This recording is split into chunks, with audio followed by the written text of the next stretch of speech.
আমির শরিয়াত হুজুর, তুমি কিরাম হুজুর, 25 বছর আগের ফতোয়া আর এখনকার ফতোয়া কোন জায়গায়?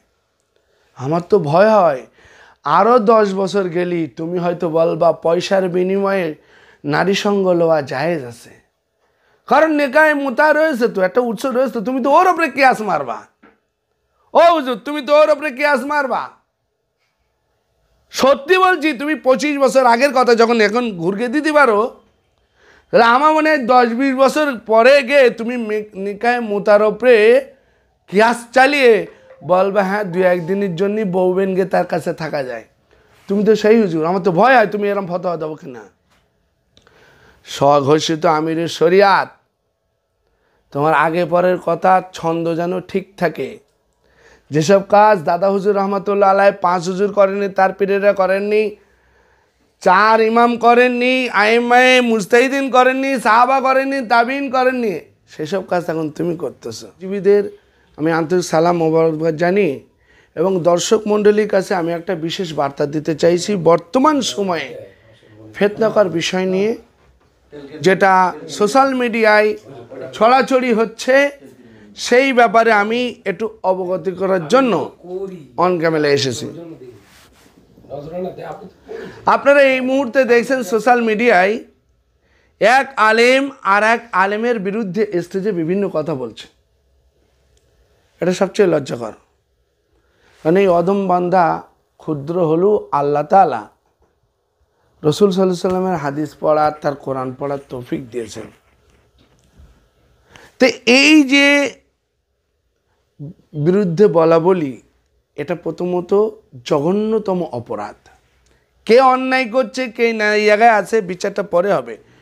যারাই করছে তারা অন্যায় করছে, প্রথম কথা। দ্বিতীয় কথা, অন্যের দোষ ত্রুটি অনুসন্ধান করা আর জনগণের কাছে তুলে ধরা, এটা চরমতম এবং ঘৃণ্য একটা অপরাধ। তো যে শ্রেণীর লোক অন্যের দোষ ত্রুটি তুলে ধরছে এবং কূটকৌশল করে যেটা না সেটা ঘটিয়ে জনগণের কাছে খাটো করার অপচেষ্টা করছে, আল্লাহ যাকে উঁচু করবে তাকে টেনে নামানোর ক্ষমতা কারণ নেই।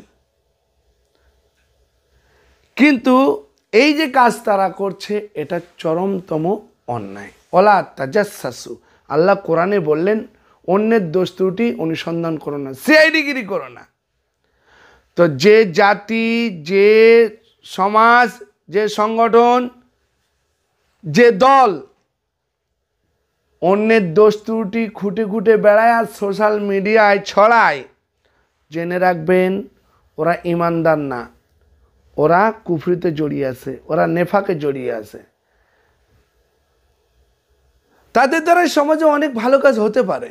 আপনি বলবেন তারা যদি সত্যিই ইমানদার না হয়, কুফরিতে জড়িয়ে থাকে, তো তারা তো বিভিন্ন ধরনের সমাজে কাজ করছে, জনকল্যাণমূলক কাজ করছে, শিক্ষাক্ষেত্রে অনেক কাজ করছে। আল্লাহ পাক রব্বুল আলামিন গুনাহগারকে দিয়েও দিনের খেদমত নেন। ইন্নাল্লাহা লা ইউআইয়িদুদ্দিনা বিরাজুলিন ফাজিরিন, আল্লাহ গুনাহগারকে দিয়েও দিনের খেদমত নেন। এক যুদ্ধে কোনো একজন ব্যক্তি সাহাবাদের মাঝখানে বিরাট বীরত্বের সঙ্গে যুদ্ধ করছেন। সাহাবারা সত্যি অবাক, এ তো মুসলিমদের পক্ষে বিরাট কাজ করছেন। আল্লাহর নবী একটা সময় বললেন, এই তোমরা যদি জাহান্নামী দেখতে চাও তা এই লোকটাকে দেখো। যাকে ইঙ্গিত করে দেখালেন রাসূলুল্লাহ সাল্লাল্লাহু আলাইহি সাল্লাম, সাহাবারা তাকে দেখে অবাক। এই লোকটা তো বিরাট বীরত্বের সঙ্গে মুসলিমদের হয়ে কাফেরদের মাঝখানে ঝাঁপিয়ে পড়ে সব তছনছ করে দিচ্ছে, এ জাহান্নামী হয় কি করে? সর্বশেষ দেখা গেল যুদ্ধের ময়দানে শত্রুপক্ষের আঘাতে বিরাটভাবে আহত হয়ে পড়ে আছে এবং সেই আঘাতের যন্ত্রণা সহ্য না করতে পেরে আত্মহত্যা করে মারা গেল, জাহান্নামী হলো। তো এই একজন গুনাহগার জাহান্নামী, একে দিয়েও আল্লাহ মুসলিমদের পক্ষে খেদমত দিলেন। তো যারা এই ধরনের কাজ করবে তারাই যে সাধু, তারাই যে পীর, তারা যে একদম চরম পর্যায়ে আছে এই ধারণাটা করা যাবে না। মান কানা ইউরিদু হারসা দুনিয়া নুতি মিনহা, যারা দুনিয়া চায় আল্লাহ তাদের দুনিয়া দেয়। হয়তো তারা দুনিয়া চেয়েছে, আল্লাহ তাদের দিচ্ছে। 25 বছর আগে ইসলাম বনাম রেডিও নামে একটা বই বার হয়েছিল। সেখানে রেডিও শোনা হারাম, রেডিও বাড়িতে রাখা হারাম, যে বাড়িতে রেডিও থাকবে সে বাড়ি খাওয়া হারাম, যে বাড়িতে টিভি থাকবে সে বাড়িতে খাওয়া হারাম। একজন আমিরুল শরিয়াতের ফতোয়া প্রায় 20-25 বছর আগে রয়েছে। আজকে সেই হুজুরির টিভি, সেই হুজুরি ভিডিও, সেই হুজুরি রেডিও সঙ্গে লেগে হচ্ছে। আরে ও আমিরুল শরিয়াত হুজুর, তুমি কিরাম হুজুর, 25 বছর আগের ফতোয়া আর এখনকার ফতোয়া কোন জায়গায়?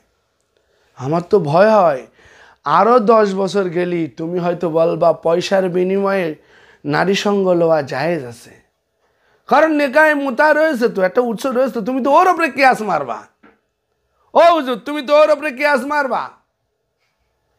সত্যি বলছি, তুমি 25 বছর আগের কথা যখন এখন ঘুরকে দিতে পারো, তাহলে আমার মনে হয় 10-20 বছর পরে গিয়ে তুমি নিকায় মুতার ওপরে কিয়াস চালিয়ে বলবে হ্যাঁ 2-1 দিনের জন্যই বউবেন গিয়ে তার কাছে থাকা যায়। তুমি তো সেই হুজুর, আমার তো ভয় হয় তুমি এরকম ফতোয়া দেবো কিনা। স্বঘোষিত আমিরের শরিয়াত, তোমার আগে পরের কথা ছন্দ যেন ঠিক থাকে। যেসব কাজ দাদা হুজুর রহমতুল্লাহ আলাই 5 হুজুর করেননি, তার পীরেরা করেননি, 4 ইমাম করেননি, আইমায়ে মুজতাহিদিন করেননি, সাহাবা করেননি, তাবিন করেননি, সেসব কাজ এখন তুমি করতেছো। সাউতুল আওরাতি আওরা, নারীদের কণ্ঠ নাকি গোপন বিষয়।